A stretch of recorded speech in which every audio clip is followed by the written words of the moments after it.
Welcome back, Delmar, to the new library video.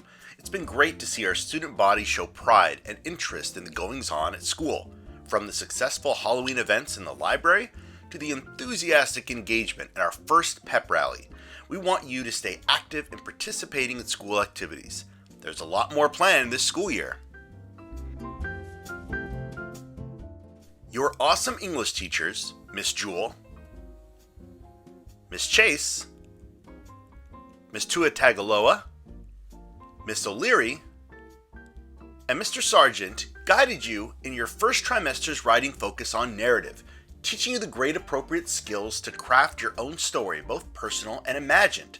Many of you did great work on your summative narratives, and we want to share some student excerpts with you now. Little Red, now determined to escape her prison, began formulating a plan. Minutes flew by, and she still hadn't got a clue on how to escape. Just then, the door creaked open, revealing the big bad wolf with a snarky grin. Little Red Riding Hood gave the wolf a sharp, piercing glare and swiveled her petite, light body to face away from her kidnapper.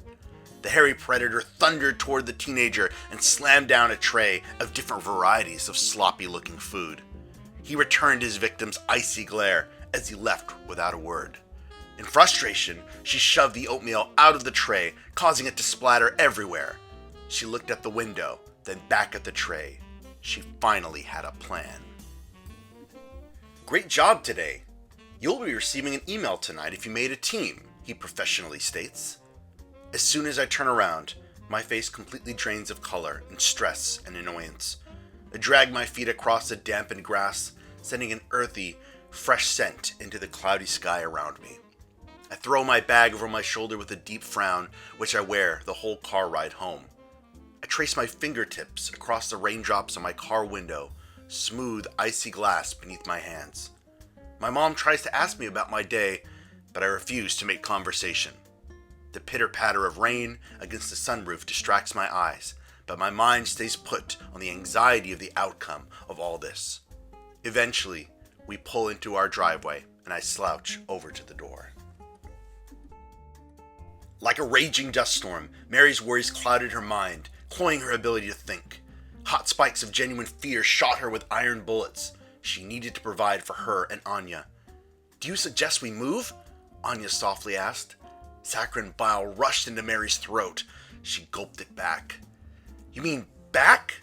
The words unevenly sputtered like a starting engine. "To Oklahoma?" Mary had always decided not to mention it, and instead with every passing breath, she would catch it, wishing on the distant and alien possibility of returning. However, Mary was aware there was nothing left for them in Oklahoma.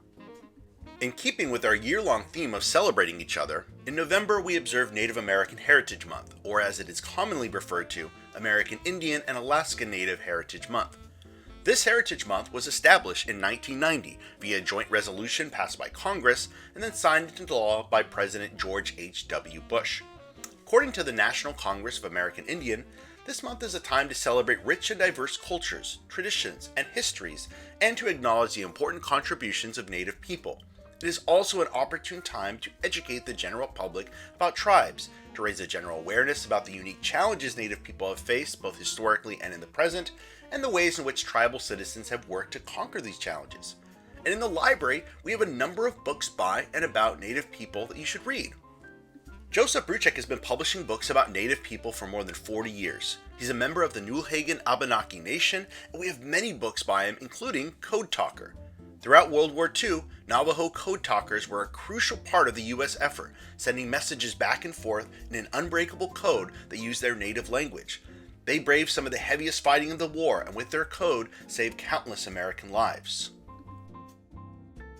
In A Snake Falls to Earth, Darcy Little Badger draws on traditional Lipan Apache storytelling structure to weave a post-apocalyptic tale of monsters, magic, and family.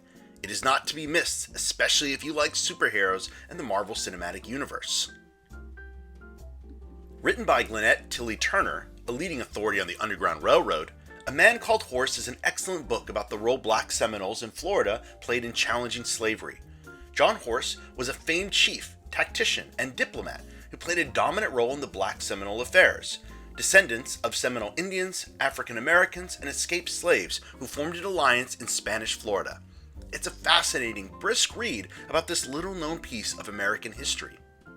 At the turn of the 20th century, photographer Edward S. Curtis devoted his life to documenting the life of Native Americans.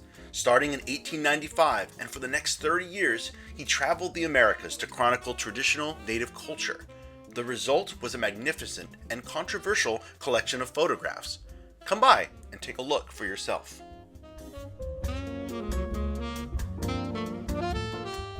In addition, we have many books detailing the history of different indigenous nations, their cultures, and their languages, as well as the important contributions they've made to the United States. We encourage you to explore this fascinating piece of American history in the library, so drop by soon. This Wednesday, November 9th, we have a special event in our library during lunch and advisory. Keaton Kirwa is a professional chess instructor, international master with 2 Grandmaster norms. Kirwa is a very proud teacher of some extremely successful students who have won some national and international titles. He will be in our library during lunch this Wednesday to give a short presentation about chess, followed by an advisory period where you will actually play other students and get some tips from this pro. Even if you've never played chess before, you should come by to this special event on Wednesday, November 9th. Space will be limited, so only those participating will be in the library on Wednesday. Until next time, everyone.